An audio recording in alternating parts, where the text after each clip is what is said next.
ആയിരിക്കുന്ന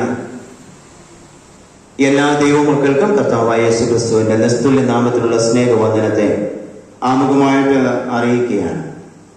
ഇപ്രകാരം നിങ്ങളുടെ മധ്യത്തിൽ ദൈവത്തിനുമായിട്ട് നിൽപ്പാൻ ദൈവം തന്ന വിലയേറിയ അവസരത്തെ ഓർത്ത് നന്ദിയോടെ ദൈവത്തെ സ്തുതിക്കുക. സെന്റർ കമ്മിറ്റി സമയത്ത് ആര് വചന ശുശ്രൂഷ നിർവഹിക്കണമെന്ന് ചോദിച്ചപ്പോൾ സെൻട്രൽ കമ്മിറ്റി ഒന്നടങ്കം സെന്ററിന്റെ പ്രസിഡന്റ് വചന ശുശ്രൂഷ നിർവഹിക്കട്ടെ എന്ന് പറഞ്ഞു. നിങ്ങളുടെ സ്നേഹത്തിനും പ്രത്യേകമായിട്ട് സെക്രട്ടറിയുള്ള സ്നേഹത്തിനുമുള്ള നന്ദി ഈ സമയത്ത് അറിയിക്കുകയാണ്. സെക്രട്ടറി എന്നെ വളരെ വിശദമായിട്ട് ഇൻട്രൊഡ്യൂസ് ചെയ്തല്ലോ. ഇപ്പോൾ ഈ സെന്ററിലുള്ളവർക്ക് എല്ലാവർക്കും എന്നെ അറിയാം. കാരണം കഴിഞ്ഞ മെയ് മാസം മുതൽ ഞാൻ ഇവിടെ ചാർജ് എടുത്തു.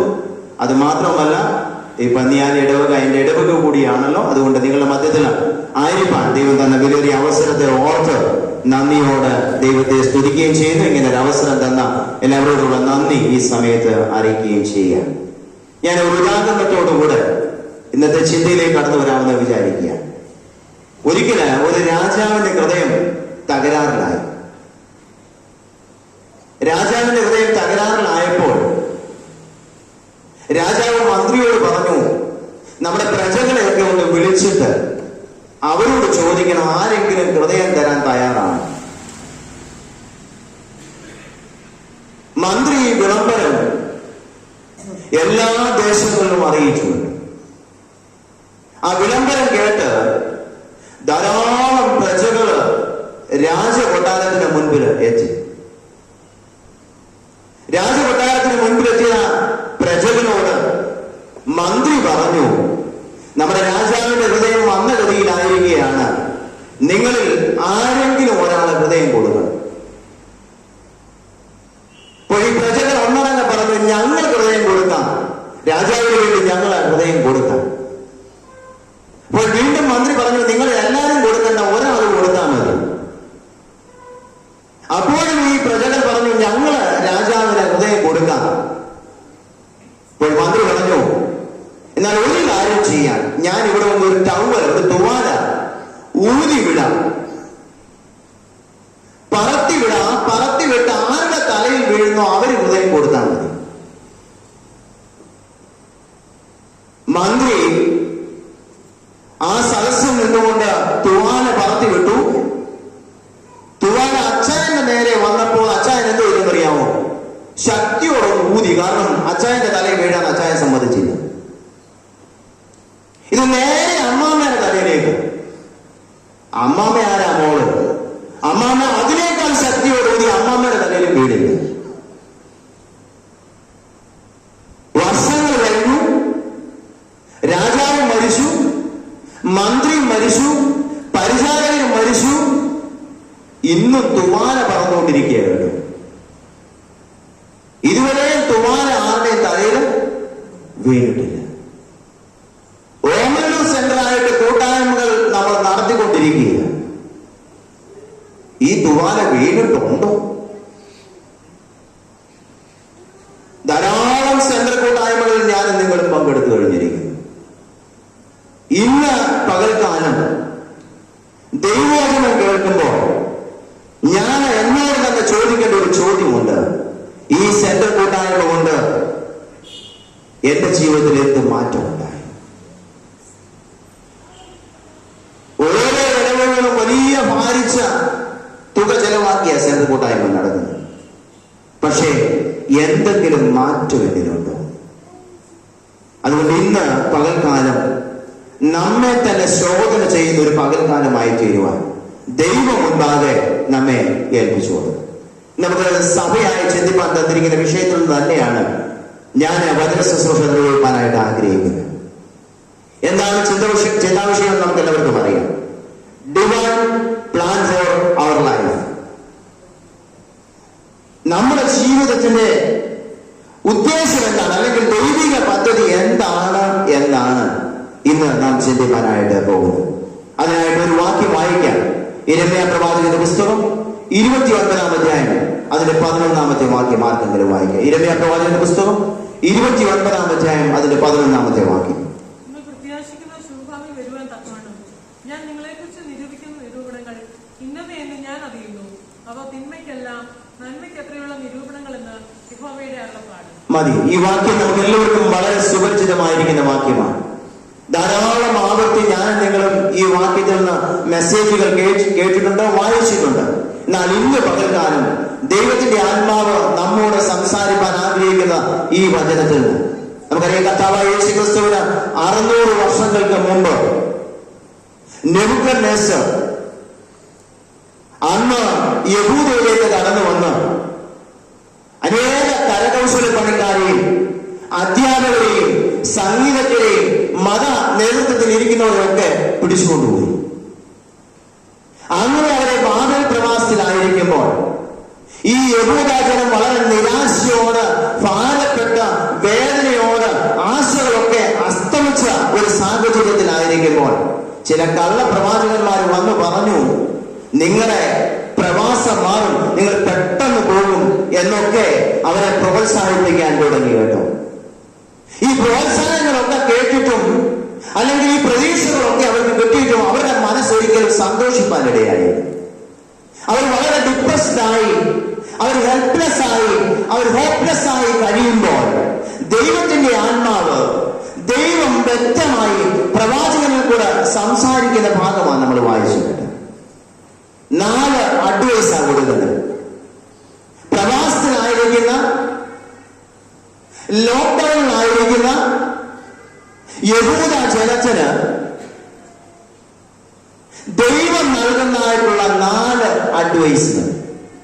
അതാണ് ഇന്ന് പകൽക്കാലം നമ്മൾ ചിന്തിപ്പാനായിട്ട് ആഗ്രഹിക്കുക. അതുകൊണ്ട് എന്താണ് ഓമല്ലൂർ സെന്റർ കൂട്ടായ്മയെ സംബന്ധിക്കുമ്പോൾ ഇത് നമ്മോടുകൂടെയുള്ള അഡ്വൈസ് ആണെന്ന് മനസ്സിലാക്കി അത് ഏറ്റെടുക്കുവാൻ നമുക്ക് കഴിയേണ്ടത് ആവശ്യമാണ്. ഒന്നാമത്തെ അഡ്വൈസ് എന്താണ്? അതിന്റെ 5-ാമത്തെ വാക്യം വായിച്ചു.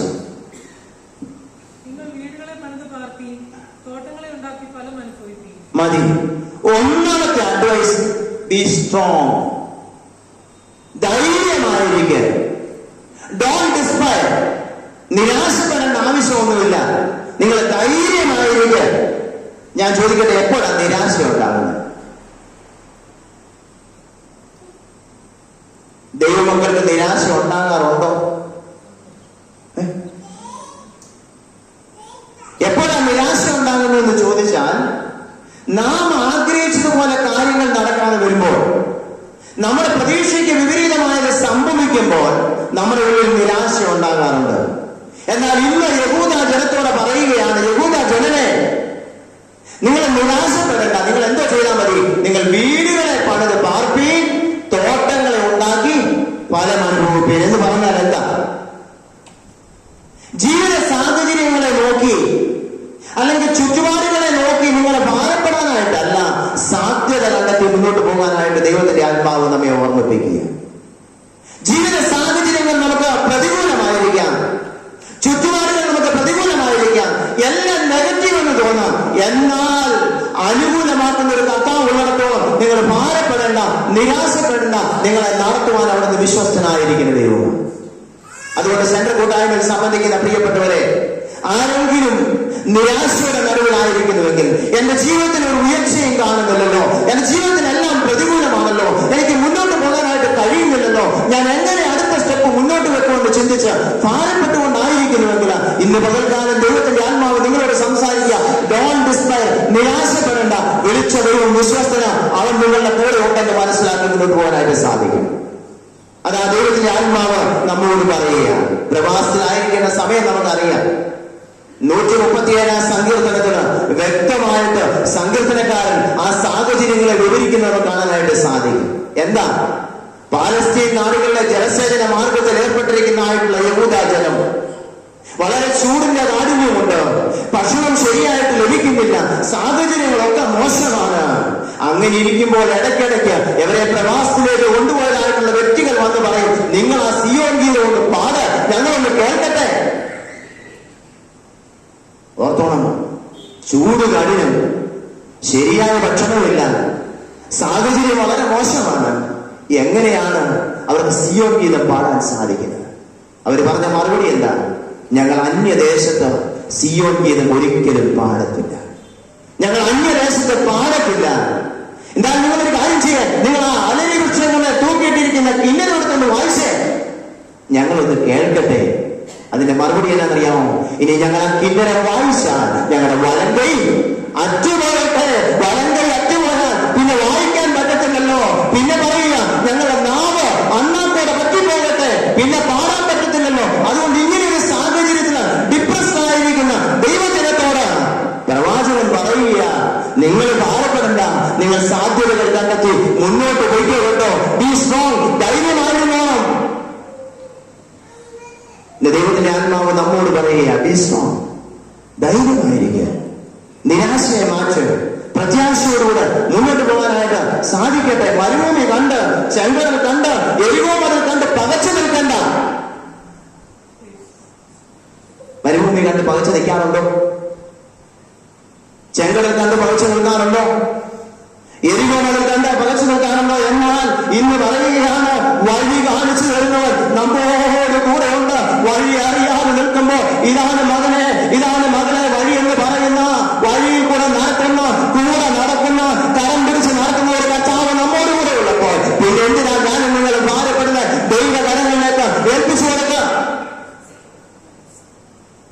ടി.ജെ. ആൻഡ്രൂസ് അച്ഛൻ, അദ്ദേഹം തളർവാദ രോഗബാധിതനായിട്ട് കിടക്കയിലായിരിക്കുക. അദ്ദേഹത്തിന്റെ ജീവിതത്തിന്റെ അവസാന നിമിഷങ്ങളോട് അടുക്കുകയാണ്. അദ്ദേഹം മകനെ വിളിച്ചിട്ട് പറഞ്ഞു, മോനെ നീ ഒന്ന് ഓടി വന്നേ, എന്റെ കിടക്കയ്ക്ക് അടുത്തേക്ക് വന്നിരുന്നേ. എന്റെ ഉള്ളിൽ ഒരു പാട്ട് വരുന്നുണ്ട്, പക്ഷെ എനിക്ക് എഴുതാൻ പറ്റുന്നില്ല, എന്റെ കൈകള് വിറച്ചോണ്ടിരിക്കുക, മോനൊന്ന് എഴുതിയേ.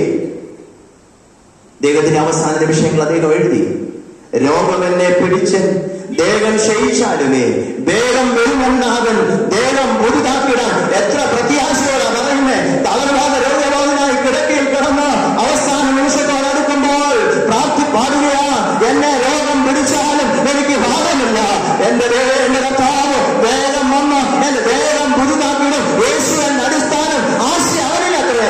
ആശ്വാസത്തിൽ പൂർണ്ണത യേശുവിൽ കണ്ട ഞാൻ ഇന്ന് പകർത്താനും പറയാൻ പറ്റുമോ? ആശ്വാസത്തിന്റെ പൂർണ്ണത മറ്റൊന്നും കാണാൻ സാധിക്കത്തില്ല, എന്റെ കർത്താവിൽ മാത്രമേ കാണാൻ സാധിക്കുകയുള്ളൂ.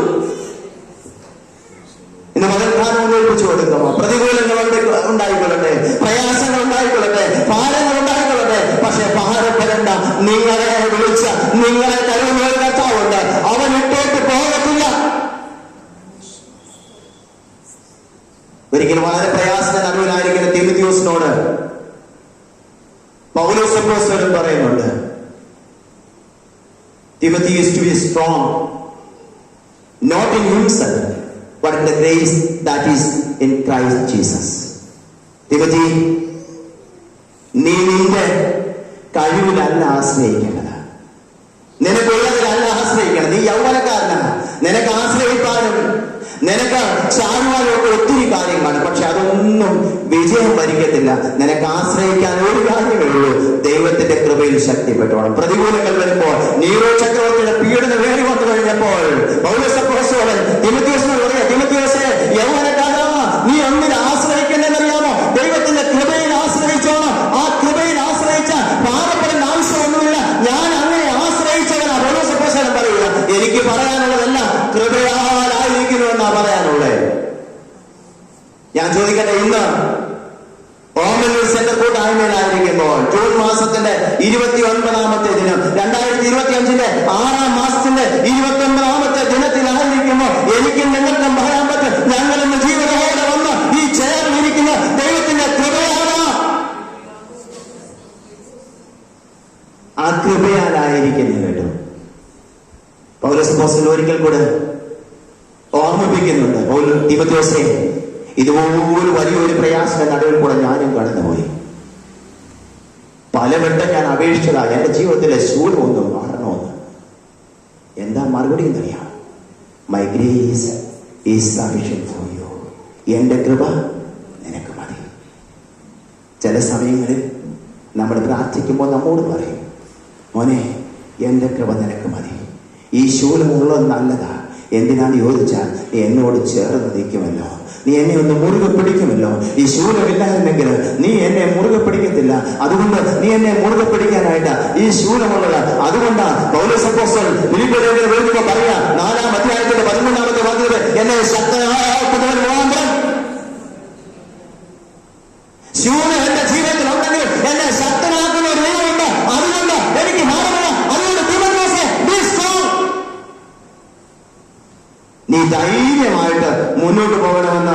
ഓർമ്മിപ്പിക്കുന്നത് നമുക്ക് കാണുവാനായിട്ട് സാധിക്കും. എന്നെ കേൾക്കുന്ന പ്രിയപ്പെട്ടവരെ, ഭയപ്പെടേണ്ട, നിരാശപ്പെടേണ്ട, ധൈര്യമായിട്ട് മുന്നോട്ട് പോകാനായിട്ട് സാധിക്കണം. ഒരിക്കൽ മോശയെ മുൾപ്പടത്തിൽ വെച്ച് ദൈവം വിളിച്ചിട്ട് പറയുന്നു, മോശെ, നീ കഴിഞ്ഞ 80 വർഷക്കാലം എരിഞ്ഞു പോകാതിരുന്നത് എന്റെ കൃപയാണ് കേട്ടോ. എന്നാൽ എന്റെ ജനം 430 വർഷക്കാലം മിസ്രൈമി അടിമത്തത്തിൽ എരിഞ്ഞുകൊണ്ടിരിക്കുക, പക്ഷെ അവരിതുവരെ ചാമ്പലായിട്ടില്ല. ഞാൻ ചോദിക്കട്ടെ പ്രിയപ്പെട്ടവരെ, എത്രയോ പ്രാവശ്യം ഞാൻ നിങ്ങൾ എരിഞ്ഞിട്ടുണ്ട്, പക്ഷെ ചാമ്പലാവാൻ അനുവദിച്ചിട്ടില്ല, തകർന്നു പോകാൻ അനുവദിച്ചിട്ടില്ല. എത്രയോ തവണ ഞാനും നിങ്ങൾ തകർന്നു പോകേണ്ട സാഹചര്യങ്ങൾ ദൈവം നമ്മളെ വിടുവിച്ചില്ല. പ്രതികൂലങ്ങൾ ഒന്നായിട്ട് വന്നിട്ട് അയ്യോ ഇനി എനിക്ക് രക്ഷയില്ലെന്ന് ചിന്തിച്ച സ്ഥാനങ്ങളില് എന്റെ കർത്താവ് സഹായകനായിട്ട് ഇറങ്ങിയിട്ടില്ലേ? മോനെ, നീ ഭാരപ്പെടേണ്ട, ആരും നിന്റെ കൂടെ ഇല്ലെങ്കിലും ഞാൻ നിന്റെ കൂടെ ഉണ്ട്. ഞാൻ നിന്നെ അങ്ങനെ എത്തിപ്പാൻ മതിയാകുന്നതായിരിക്കും. മോശേ, നീ നൈൽ നദിയിൽ എറിയപ്പെട്ടപ്പോഴും, നീ മുസ്ലിം കൊട്ടാരത്തിലായിരുന്നപ്പോഴും, അവിടെ നിന്ന് നീ ഇപ്പോൾ നാടുകളെ നയിച്ചോട് നടന്നപ്പോൾ, ഇപ്പോൾ നീ മരുഭൂമിയിലായിരിക്കുമ്പോൾ നിന്നെ എറിഞ്ഞു പോകാതെ, തകർന്നു പോകാതെ നിർത്തിയ ദൈവമുണ്ട്. ഞാനിവിടെ പ്രസംഗിക്കുമ്പോൾ 2012 സെപ്റ്റംബർ മാസം 12-ാം തീയതി ഞാനും എന്റെ കുടുംബവും എരിഞ്ഞു പോകേണ്ട സ്ഥാനത്ത് ഇന്ന് ഓമലൂർ സെന്ററിലെ ഈ സെൻട്രൽ മീറ്റിംഗിന് പ്രസംഗിക്കാൻ എന്റെ ദൈവം എന്നെ ഇടയാക്കി. ഞങ്ങള് സൂര്യനെല്ലിലെ ഒരു ക്യാമ്പിനായിട്ട് തൃശ്ശൂർ മണ്ണൂത്തിയിൽ പ്രവർത്തിച്ചുകൊണ്ടിരിക്കുമ്പോൾ ഞങ്ങള് അടൂര് വീട്ടിൽ വന്നിട്ട് റാന്നി വഴി കടന്നു പോവുകയാണ്. റാന്നിയിൽ മന്ദിരപ്പടി എടുക്കാറായപ്പോൾ അപ്പുറത്ത് നിന്നിരുന്ന വണ്ടി ഞങ്ങൾക്ക് കാണാൻ പറ്റുന്നില്ല. നല്ല തണുപ്പുള്ളതായ ഒരു സമയം കൂടിയാണ്, മഞ്ഞും മൂടിക്കിടക്കുന്നുണ്ട്, വെളുപ്പിനെ യാത്ര ചെയ്യുകയാണ്. ഞാൻ പറയട്ടെ, പെട്ടെന്ന് മുൻപിൽ ഒരു ട്രക്ക് വന്ന് ഞങ്ങളുടെ കാറ് ഇടിച്ച് വെളിയിലേക്ക് കൊണ്ടുപോയി. ആ കാറ് വന്ന് കണ്ടവർക്കറിയാം അതൊരു തെങ്ങിൽ തടഞ്ഞിരിക്കുക, പോയാലിന്റെ താഴെ കുഴി പോയേനെ. പക്ഷെ എന്റെ കർത്താവ് ഞങ്ങൾക്ക് ഒരു കേടുപാടും കൂടാതെ അവിടെ പ്രവർത്തിക്കുന്നതായിട്ടുള്ള ഒരു അഡ്വക്കേറ്റ് ഓടി വന്നിട്ട് ചോദിച്ചു, അച്ഛ ആരാ ഈ കാർ ഓടിച്ചേ? അദ്ദേഹത്തിന് പോലും അതിശയമാണ്. ഞാൻ കുപ്പായത്തിലാണ് കേട്ടോ. അദ്ദേഹത്തിന് പോലും അതിശയമാണ്. കാർ തകർന്ന് തരിപ്പണമായി, പക്ഷെ എന്റെ കർത്താവ് എരിഞ്ഞു പോകാതെ, തകർന്നു പോകാതെ ഇന്ന് ഈ സെന്റർ കൊട്ടാരത്തിൽ നിന്നുകൊണ്ട് വളരെ ശുശ്രൂഷ നിർവഹിക്കാൻ ദൈവം കൃപയുണ്ടെങ്കിൽ എത്രയോ തവണ ഞാനും നിങ്ങൾ എരിഞ്ഞു പോകേണ്ട സ്ഥാനത്ത് നിന്ന് ദൈവം വിടുവിച്ച് ഇന്നിവിടെ ഇരിക്കുമ്പോ നമ്മളുടെ ഹൃദയത്തോടെ ദൈവത്തെ സ്തുതിക്കാൻ ഒരു വലിയ കോപനമെന്ന സമയത്ത് എത്രയോ പ്രിയപ്പെട്ടവര്, നമ്മൾ അറിയുന്നവര്, നാം അറിയുന്നവർക്ക് പ്രിയപ്പെട്ടവര് മാറ്റപ്പെട്ടപ്പോ നമ്മളെ നിർത്തിയ ദൈവമുണ്ട്. അതുകൊണ്ട് എന്താ വിസ്ഡം, ധൈര്യമായിട്ട് മുന്നോട്ട് പോകും. ഇതിനേക്കാൾ പ്രയാസങ്ങൾ തരണം ചെയ്തവരല്ലേ, ഇനിയും മുന്നോട്ട് പോകാനുള്ള കൃപ ദൈവം തരും. അതുകൊണ്ട് ഓർമ്മിപ്പിക്കുക, ബി സ്ട്രോങ്, ധൈര്യമായിരിക്കണം കേട്ടോ. രണ്ടാമത്തെ പ്രത്യേകത എന്നാണെന്നറിയാമോ? രണ്ടാമത് അതിന്റെ 7-ാമത്തെ വാക്യം വായിച്ചു. ഞാൻ നിങ്ങളെ ബദ്ധന്മാരായി കൊണ്ടുപോകുമാറാക്കിയ പട്ടണത്തിന്റെ നന്മ അന്വേഷിച്ച് അന്ന് അവിടെ വഴിയിൽ നിൽക്കുന്നവർക്ക് പോലും അതിശയമോ, ഇവർ എങ്ങനെയാണ് ഈ ആരാധനകൾ കടന്നുപോയിട്ട് ഇത്രയും സന്തോഷത്തോടെ കടന്നുപോകാൻ സാധിക്കുന്നത്? അത് ഒറ്റ കാര്യമേ ഉള്ളൂ, അവരവരുടെ വിഷയങ്ങളെ ദൈവസന്നിധിയിൽ പോയി കണ്ണീരൊരുക്കി പ്രാർത്ഥിച്ചു കഴിഞ്ഞപ്പോ വിഷയം നിറവേറ്റി കൊടുക്കുന്നത് രണ്ടാമതെന്ന് മനസ്സിലായി. എന്താ ഇന്നത്തെ യൗവന തലമുറയ്ക്ക് അത് മനസ്സിലാകുന്നില്ലേ? ഞാൻ ചോദിക്കട്ടെ, എന്താ നിങ്ങൾക്ക് മനസ്സിലാകാത്തത്? പ്രതികൂലം വരുമ്പോൾ എന്താ നിങ്ങൾ മാറിപ്പോകുന്നത്? ഈ ദൈവത്തെ മുറുകെ പിടി. നമ്മുടെ മാതാപിതാക്കന്മാർ ഈ ദൈവത്തെ മുറുകെ പിടിച്ചു, ഈ സഭയെ സ്നേഹിച്ചു. ഞാനും നിങ്ങൾ എത്രമാത്രം ഈ ദൈവത്തെ മുറുകെ പിടിക്കുന്നുണ്ട്? അതുകൊണ്ട് പ്രാർത്ഥിക്കുക. ഭാവിയിലല്ല നിങ്ങൾ ഈ അവസ്ഥയിലേക്ക് കൊണ്ടുവന്ന് ഞാൻ വിചാരിച്ചെങ്കിൽ മാത്രമേ മടങ്ങി വരുവാനും കൊണ്ടുപോകാൻ വിചാരിക്കണം, മടങ്ങി വരണമെങ്കിൽ കേട്ടോ. നമ്മുടെ ഒരു സാഹചര്യത്തിലേക്ക് കൊണ്ടുവന്നത് ദൈവമാണ്. ചിലപ്പോൾ ചിലതൊക്കെ തിരുത്താൻ കാണും, ആ തിരുത്തിക്കൊണ്ട് ഒന്ന് മടങ്ങി വന്ന എന്റെ ദൈവം ഈ സാഹചര്യത്തിൽ നമ്മളെ മാറ്റി മുന്നോട്ട് കൊണ്ടുപോകാൻ മതിയായ ദൈവമാണ്. പക്ഷേ പ്രാർത്ഥിക്കണം. പിന്നീട് എന്നാ പറയുന്നതറിയാം? ദേശത്തിന് നന്മയുണ്ടെങ്കിൽ, ആ വാക്യം, ദേശത്തിന് നന്മയുണ്ടെങ്കിൽ നിങ്ങൾ എന്തിനു വേണ്ടിയാ പ്രാർത്ഥിക്കേണ്ടത്? ദേശത്തിന്റെ നന്മയ്ക്ക് വേണ്ടി പ്രാർത്ഥിച്ചു. നിങ്ങളെ ഈ സ്ഥാനത്തേക്ക് കൊണ്ടുവന്നത് ബാബേലുകാരായിരിക്കാം, പക്ഷെ കൊണ്ടുവരാൻ അനുവദിച്ചത് ഞാനാ. ആ ദേശത്തിന്റെ നന്മയ്ക്ക് വേണ്ടി പ്രാർത്ഥിക്കാം. പക്ഷെ പ്രാർത്ഥിക്കാറുണ്ടോ? ഞാൻ പറയട്ടെ, നമ്മുടെ മാതാപിതാക്കന്മാരുടെ പ്രാർത്ഥന എങ്ങനെയുള്ളതായിരുന്നു അറിയാമോ? നമ്മുടെ മാതാപിതാക്കന്മാരുടെ പ്രാർത്ഥന എത്ര ഭയാനകമായ ചെങ്കടലിന് മുൻപ് നിൽക്കുമ്പോൾ അവർ പ്രാർത്ഥിക്കുമായിരുന്നു. അവർക്കറിയാം ഈ ചെങ്കടലിനെ വിവാഹിക്കുന്ന ഒരു കർത്താവുണ്ട്. എത്ര എരികോ മതിൽ നിൽക്കുമ്പോഴും അവർ പ്രാർത്ഥിക്കുമായിരുന്നു. അവർക്കറിയാം ഈ എരികോ മതിലിനെ വീഴ്ത്തുന്ന ഒരു കർത്താവുണ്ട്. എത്ര പ്രയാസങ്ങൾ മുൻപിൽ നിൽക്കുമ്പോഴും, എത്ര താമരവാദികൾ മുൻപിൽ നിൽക്കുമ്പോഴും അവർ പ്രാർത്ഥിക്കുമായിരുന്നു. അവർക്കറിയാം ഈ വാതിലിനെ തുറന്നു ഞങ്ങളെ അപ്പുറത്ത് കൊണ്ടുവന്ന് ദൈവമെന്ന. പക്ഷെ അങ്ങനെ പ്രാർത്ഥിക്കാൻ നമുക്ക് കഴിയുന്നുണ്ടോ? ഇല്ലെങ്കിൽ ഇന്ന് ഒരു തീരുമാനം എടുക്കണം. ഈ ഓമല്ലൂർ സെന്ററിൽ, ഈ സെന്റർ കൂട്ടായ്മയിലിരുന്നോട് ദൈവമേ ശരിയായി പ്രാർത്ഥിക്കാൻ, നിരാശ കഴിഞ്ഞ് പ്രാർത്ഥിക്കാൻ, ദൈവമേ എനിക്ക് കൃപ തരണമേ, അപ്രകാരം മുന്നോട്ട് പോകുവാൻ നീ എന്നെ സഹായിക്കണമേ എന്ന് പ്രാർത്ഥിക്കണം. മൂന്നാമത്തെ കാര്യമല്ല, അതിന്റെ 11ാമത്തെ വാക്യം നമ്മൾ വായിച്ച വാക്യത്തേക്ക് വരികയാണ്. മതി, ബി ഹോപ്പ്ഫുൾ. എന്താ? പ്രത്യാശയുള്ളവരായിരിക്കും. 1, ധൈര്യമായിരിക്കും. 2, പ്രാർത്ഥിക്കുകയും. 3, പ്രത്യാശയുള്ളവരായിരിക്കും. മുന്നോട്ട് പോകുവാൻ വഴി കാണാതെ പകച്ചു നിൽക്കുന്ന ജനത്തോട് ദൈവം യിരെമ്യാ പ്രവാചകനിൽ കൂടെ പറയുന്ന 3ാമത്തെ അഡ്വൈസ്, ഉപദേശം എന്താണെന്നറിയാമോ? നിങ്ങൾ പ്രത്യാശിക്കുന്ന ശുഭഭാവി വരുവാൻ തക്കവണ്ണം ഞാൻ നിങ്ങളെ കുറിച്ച് നിരൂപിക്കുന്ന നിരൂപണങ്ങൾ ഇന്നവയെന്ന് ഞാൻ അറിയുന്നു. അവ തിന്മയ്ക്കല്ല നന്മയ്ക്കത്രയുള്ള നിരൂപണങ്ങൾ. നിങ്ങളുടെ ദൃഷ്ടിയിൽ അത് തിന്മയ്ക്കാണെന്ന് തോന്നിയേക്കാം, എന്നാൽ എന്റെ ദൃഷ്ടിയിൽ അത് തിന്മയ്ക്കല്ല, അത് നന്മയ്ക്കാകട്ടോ.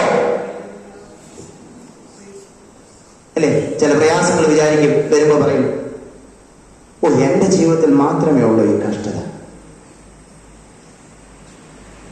അങ്ങനെയുള്ളൊരു സമയം ഞാൻ നിങ്ങളോട് പറയട്ടെ, നിങ്ങൾക്ക് ഏറ്റവും പറ്റിയ സ്ഥാനം RCC. RCCയിലോട്ടൊന്ന് പോകണം, സമയം കിട്ടുമെങ്കിൽ.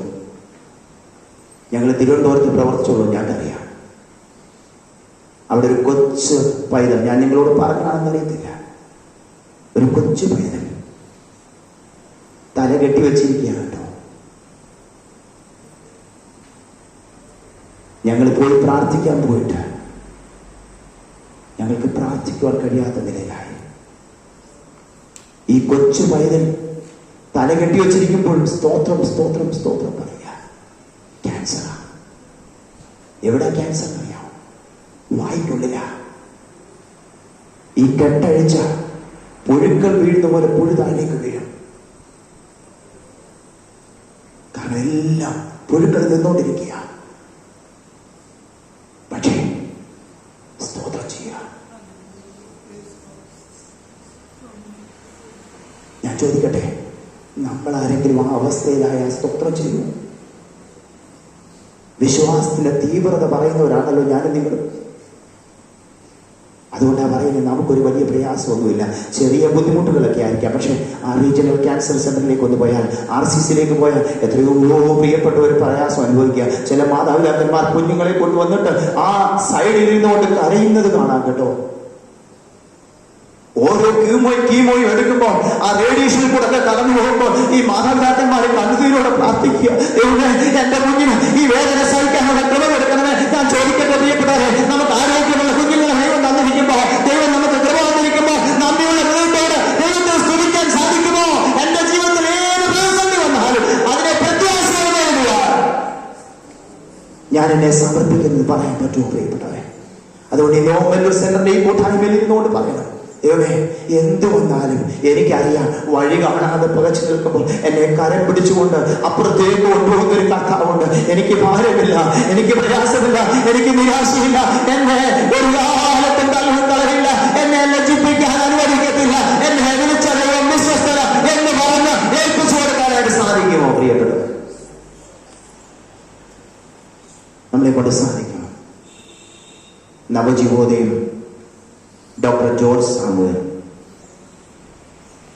അദ്ദേഹം അമേരിക്കയിലെ ഒരു നല്ല ഹോസ്പിറ്റലിലെ ന്യൂക്ലിയർ മെഡിസിൻ വിഭാഗത്തിലെ നല്ല ഒരു ന്യൂക്ലിയർ സയന്റിസ്റ്റ് ആയിരുന്നു. ഉന്നതമായ ജോലി, കർത്താവ് വിളിച്ചു. ഭാരത സുവിശേഷീകരണത്തിനായിട്ട് വിളിച്ചു കഴിഞ്ഞപ്പോൾ അദ്ദേഹം ആ ജോലി രാജിവെച്ച് ഇന്ത്യയിലേക്ക് കടന്നു വന്നു. ഇന്ത്യയിലേക്ക് കടന്നു വന്ന് അദ്ദേഹത്തിന്റെ കൂട്ടുകാരൊക്കെ പറഞ്ഞു, നിങ്ങൾ കാണിക്കുന്ന മണ്ടത്തരമായിട്ടും ഇത്രയും നല്ല ജോലി, ഇത്രയും നല്ല സാഹചര്യങ്ങൾ വിട്ടിട്ട് പോകരുത്. പക്ഷെ അദ്ദേഹം പോന്നു. ഞാൻ പറയട്ടെ, ഏറെ കാലങ്ങൾ കഴിയുന്നതിന് മുമ്പ് അദ്ദേഹത്തിന്റെ 2 മക്കൾക്കും ശാസ്ത്ര ലോകത്ത് ചികിത്സയില്ലാത്തതായിട്ടുള്ള 2 രോഗം പിടിച്ചു. സിസ്റ്റിക് ഫൈബ്രോസിസ് ആൻഡ് ഡിസ്റ്റോസിസ് എന്ന് പറയുന്ന 2 രോഗങ്ങൾ.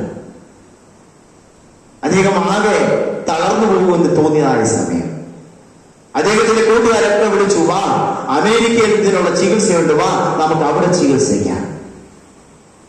അദ്ദേഹം പറഞ്ഞ മറുപടിയല്ല, circumstances may be changed in the life of a believer, but the commitment cannot. സാഹചര്യങ്ങൾ ചിലപ്പോൾ മാറിയെന്ന് വന്നേക്കാം, പക്ഷെ എന്റെ സമർപ്പണം മാറത്തില്ല. സാഹചര്യങ്ങൾ മാറിയെന്ന് വന്നേക്കാം, പക്ഷെ ഞാൻ ഈ ദൈവത്തിൽ നിന്ന് മാറത്തില്ല. ഞാൻ ചോദിക്കട്ടെ, ഓമല്ലൂർ സെന്ററിലെ ഇടവുകളിൽ നിന്ന് കടന്നു വന്ന പ്രിയപ്പെട്ടവരെ, സാഹചര്യങ്ങൾ മാറിയെന്ന് വന്നേക്കാം, പക്ഷെ സമർപ്പണം ഒരിക്കലും മാറരുത് കേട്ടോ. സമർപ്പണം മാറരുത്. അദ്ദേഹം എഴുതിയ പുസ്തകമാണല്ലോ പ്രതിസന്ധിയിൽ തളരാതെ. പ്രതിസന്ധി വരും, പക്ഷെ തളർന്നു പോകരുത്. പ്രത്യാശയോട് മുന്നോട്ട് പോകാനായിട്ട് സാധിക്കേണ്ടത് ഏറ്റവും ആവശ്യമാണ്. അവിടെ പറയുന്നു, അവ തിന്മയ്ക്കല്ല നന്മയ്ക്ക് അത്രയുള്ള. യോസഫ് ഒരിക്കൽ പറഞ്ഞു സഹോദരന്മാരോട്, നിങ്ങളൊക്കെ എനിക്ക് ദോഷം നിരൂപിച്ചു, എന്റെ ദൈവം എനിക്ക് നന്മയ്ക്കാക്കി തീർത്തു. നിങ്ങൾ എന്നെ പൊട്ടക്കിണറ്റിലിട്ട് ദോഷം നിരൂപിച്ചുകൊണ്ടാണ്, നിങ്ങൾ എന്നെ കാരാഗൃഹത്തിലേക്ക് അയച്ചത് ദോഷം തിരുവിച്ചുകൊണ്ടാണ്, നിങ്ങൾ എന്നെ പൊട്ടിപ്പറഞ്ഞ ഭവനത്തിലേക്ക് അയച്ചത് ദോഷം തിരുവിച്ചുകൊണ്ടാണ്. പക്ഷെ ഇതൊക്കെ നിങ്ങൾ ദോഷം തിരുവിച്ചു, പക്ഷെ എന്റെ ദൈവം എനിക്ക് നന്മയ്ക്കാക്കി തീർത്തു. ആരെല്ലാം ദോഷം നിരൂപിച്ചാലും നമ്മളെ വിട്ടുകളയാത്തൊരു കർത്താവുണ്ട്. അതുകൊണ്ട് ആ ജോർജ് സാമുവലിനെ പോലെ പറയാൻ സാധിക്കണം, ഞാൻ എൻ്റെ പ്രതിസന്ധിയിൽ തളരത്തില്ല, ഞാൻ എൻ്റെ കർത്താവിനെ മുറുകെ പിടിച്ചുകൊണ്ട് മുന്നോട്ട് പോകാനായിട്ട് സാധിക്കും. നമുക്കറിയാം, ഗ്രേഗാൻ സ്റ്റേറ്റ്സിന്റെ ഭാര്യ ഗ്ലാഡിസ് സ്റ്റേറ്റ്സ്, അനേകം ഉദാഹരണങ്ങൾ പറയാനുണ്ട്. ഗ്ലാഡിസ് സ്റ്റേറ്റ്സ്, അതേ ഗ്ലാഡിസ് സ്റ്റേറ്റ്സിനോട് പത്രപ്രവർത്തകരൊക്കെ ചോദിച്ചു, എന്താണ് നിങ്ങളെ മുന്നോട്ട് നടത്തുന്നതായിട്ടുള്ള ശക്തി? അവർ പറഞ്ഞ മറുപടി, because he lives I can face tomorrow. എൻ്റെ കർത്താവ് ജീവിക്കുന്നത് കൊണ്ട് എനിക്ക് നാളെ കുറിച്ച് ഭാരമില്ല, എനിക്ക് ഭയമില്ല. എൻ്റെ ഭയങ്ങളെല്ലാം പോയി, ഞാൻ എൻ്റെ കർത്താവിനെ ആശ്രയം വെച്ച് മുന്നോട്ട് പോവുകയാണ്. അതുകൊണ്ട് ഇന്ന് പകൽക്കാലം ഒന്ന് പറയാൻ സാധിക്കുമോ, എൻ്റെ ഭയമെല്ലാം മാറി, എൻ്റെ നിരാശ മാറി, എനിക്ക് എന്നെ മുന്നോട്ട് നടന്നൊരു കർത്താവുണ്ട്. ആ കർത്താവിൽ പ്രത്യാശ വെച്ചുകൊണ്ട് മുന്നോട്ട് പോകുവാൻ ഞാൻ എന്നെ തന്നെ സമർപ്പിക്കുന്നു കേട്ടോ. അങ്ങനെയാണെങ്കിൽ ഞാൻ പറയട്ടെ, മുൻപിലെ ചെങ്കടൽ കണ്ട് ഭാരപ്പെടേണ്ട, പിൻപിൽ വരുന്ന ശത്രു സൈന്യത്തെ കണ്ട് ഭാരപ്പെടേണ്ട, ഇരു സൈഡിൽ നിൽക്കുന്ന പർവ്വതത്തെ കണ്ട് ഭാരപ്പെടേണ്ട. ട്രാപ്പിനെ ട്രാക്കാക്കി മാറ്റുന്ന ഒരു കർത്താവ് നമ്മോട് കൂടിയുണ്ട്.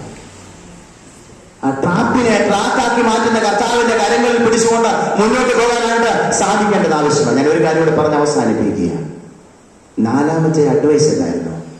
B sure God was in the right time. നിശ്ചയമായും ദൈവം തക്ക സമയത്ത് പ്രവർത്തിക്കും.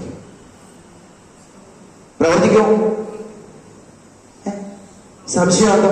ഇവിടെ കുഞ്ഞുങ്ങളൊക്കെ ഇരിപ്പുണ്ട്, അവരോട് ചോദിച്ചാൽ അവർ പറയും ദൈവം തക്ക സമയത്ത്. എൻ്റെ ഇടവകയിലെ 2 കുഞ്ഞുങ്ങള് ഏറെ പ്രാർത്ഥിച്ച ഒരു വിഷയമുണ്ട്. അവർക്ക് 2 പേർക്ക് ഒരിടത്ത് അഡ്മിഷൻ വേണം. ഞങ്ങളും പ്രാർത്ഥിച്ചു. എക്സാം എഴുതി കഴിഞ്ഞിട്ട് ഞങ്ങൾ വിളിച്ചു, മക്കളെ എങ്ങനെ ഉണ്ടായിരുന്നു എക്സാം? പ്രയാസമായിരുന്നു.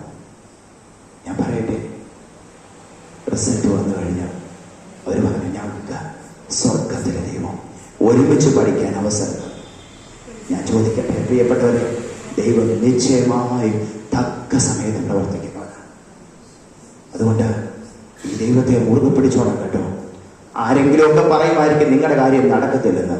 ആരെങ്കിലുമൊക്കെ പറയുമായിരിക്കും നിന്റെ ദൈവം എവിടെയാണ്. പക്ഷെ ഇതൊന്നും കണ്ട് ഭാരപ്പെടണം കേട്ടോ. ദൈവം തക്ക സമയത്ത് പ്രവർത്തിക്കുന്ന. ഒരിക്കല് ഒരു കോളേജിൽ ഒരു പെയിന്റിംഗ് മത്സരം നടത്തി കേട്ടോ. ഒരു പെയിന്റിംഗ് മത്സരം നടത്തിയതായ സമയത്ത് അവിടെ ഒരു അധ്യാപകൻ മാർക്കിടാനായിട്ട് വന്നിട്ടുണ്ട് കേട്ടോ. ധാരാളം കാണികളുമുണ്ട്.